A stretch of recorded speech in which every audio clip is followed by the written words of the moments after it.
Robert Frank is attending the 22nd International Congress of Historical Science being held in the eastern Chinese city of Jinan. He has brought to the conference a book titled 1937 to 1947 World War, which is co-authored by him and 40 other historians. The book, published in France in April, argues that the Second World War started from China in 1937.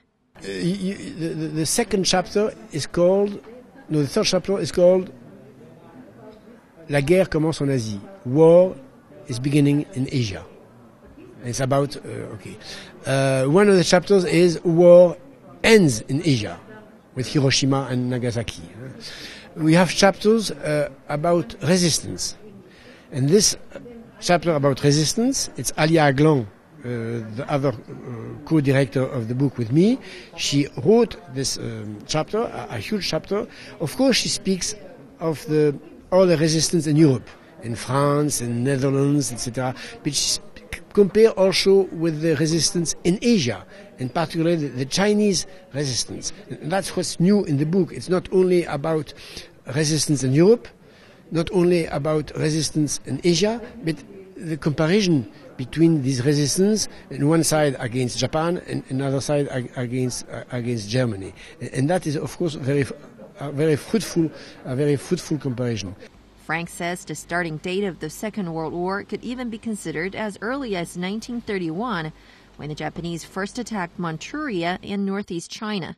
However, he and his fellow historians chose 1937 because it's when the full-scale war broke out between China and Japan.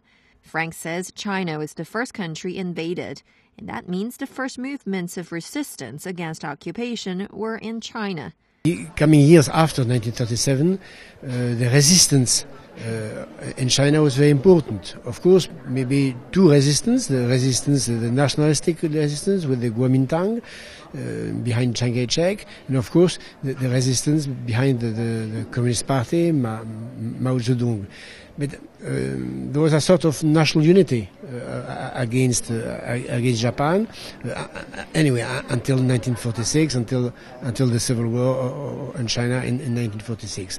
And that was a valuable contribution of China in the World War against the Axis. And Frank says his book aims to reveal the truth to more people in Europe.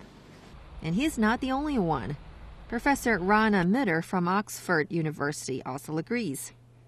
In his recently published book named Forgotten Ally, China's World War II, the professor says the first country to face the onslaught from the Axis powers was China in 1937, 2 years before Britain and France, and 4 years before the United States.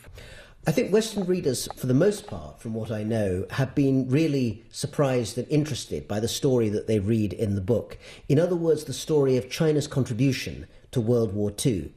The fact is that most Westerners don't know very much about China's experiences in World War II, and they're often surprised to hear that more than 14 million Chinese died during the war, maybe 80 to 100 million became refugees, that China was responsible for holding down more than 500,000 Japanese troops. So important contributions and sacrifices by China are now, I think, becoming of increasing interest to Western readers.